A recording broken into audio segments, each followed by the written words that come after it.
नमस्कार बेटा, आप सभी का हिंदी की कक्षा में बहुत बहुत स्वागत है। आज हम अरुण कमल के द्वारा लिखी गई कविता नए इलाके में का अध्ययन शुरू कर रहे हैं।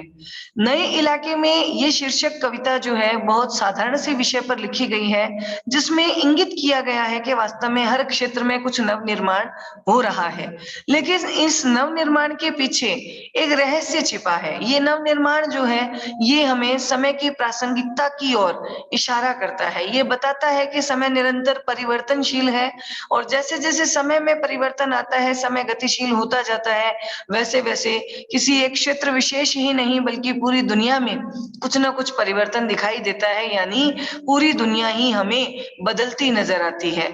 और इस बदलती हुई दुनिया में वही व्यक्ति सफलता प्राप्त कर पाता है जो अपने जीवन के उद्देश्य को पूरा कर लेता है समय रहते। क्यों? क्योंकि अगर उसकी जीवनावधि पूर्ण होने के काल में अगर उस परम सत्ता के द्वारा बुलावा भेज दिया जाएगा, तो वह निरुद्देश्य ही अपने जीवन को समाप्त कर लेगा, अर्थात मृत्यु को प्राप्त हो जाएगा और उसके जीवन का उद्देश्य पूर्ण नहीं हो पाएगा। इसीलिए निशानियों या स्मृतियों या यादों के भरोसे मत बैठे रहो, क्योंकि ये भी एक ना एक दिन नष्ट हो जाएंगी। इसी बात को ध्यान में रखते हुए अपने जीवन के उद्देश्य को साकार करें और साकार करते हुए एक आत्म संतुष्टि के भाव को धारण करें। तो देखिए, कवि अरुण कमल कहते हैं कि इन नए बसते इलाकों में जहां रोज बन रहे हैं नए नए मकान, मैं अक्सर रास्ता भूल जाता हूँ। बहुत आम बोलचाल की भाषा है, सरल अभिव्यक्ति शैली है।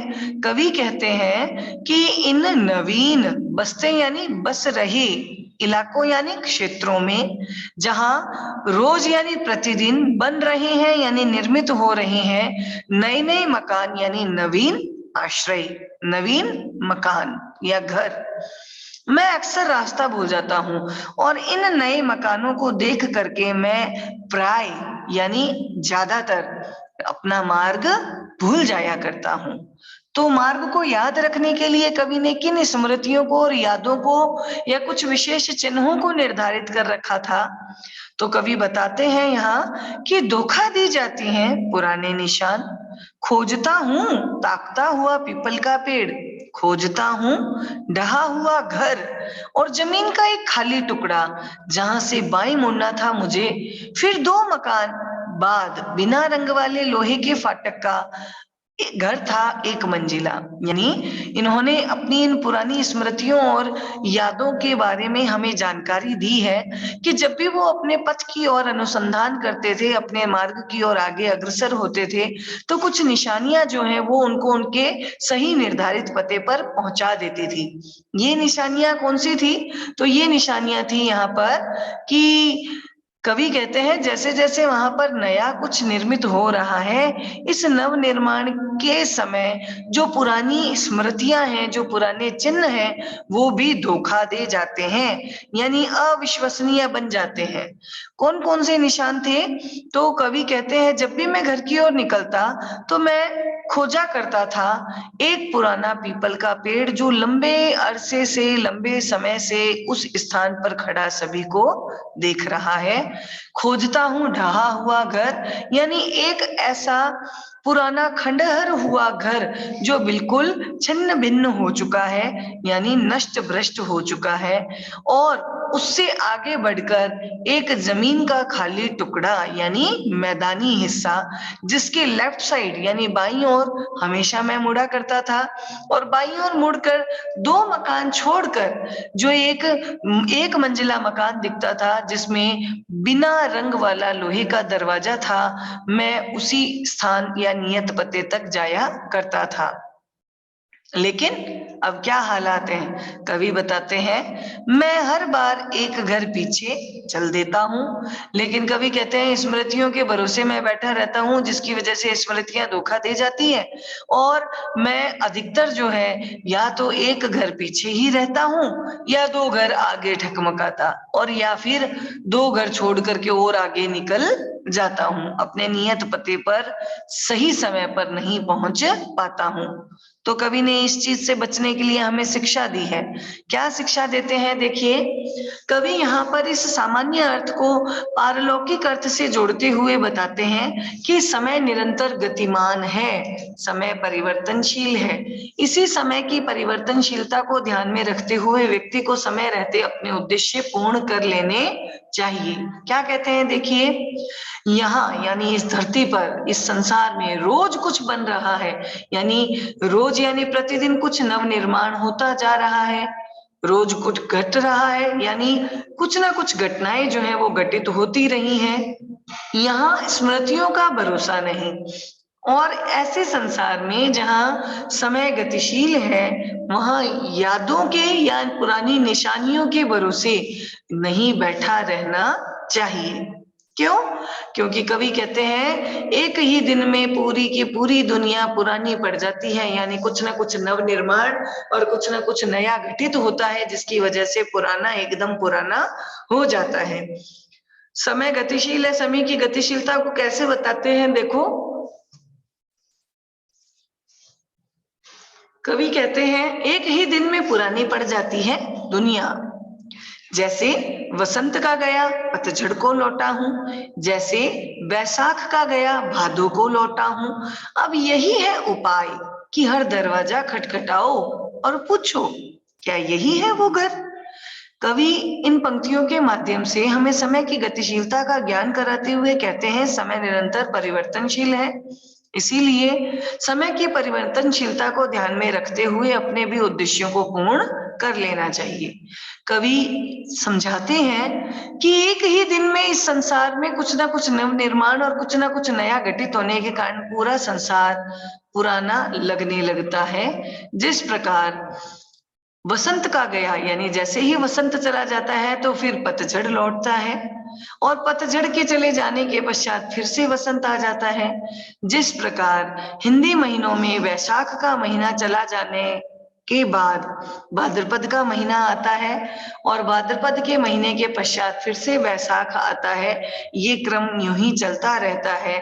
तो इसी समय की गतिशीलता को ध्यान में रखते हुए अब हमारे पास सिर्फ एक ही उपाय शेष रह जाता है कि हर एक दरवाजे को खटखटाते हुए वहां यह सवाल किया जाए कि क्या यही है वह घर जहां मैं पहुंचना चाहता हूँ? यानी अपने स्थायी पते के विषय में भी हमें दूसरों से जानकारी हासिल करनी पड़ेगी, अर्थात उनसे परिचय प्राप्त करना पड़ेगा।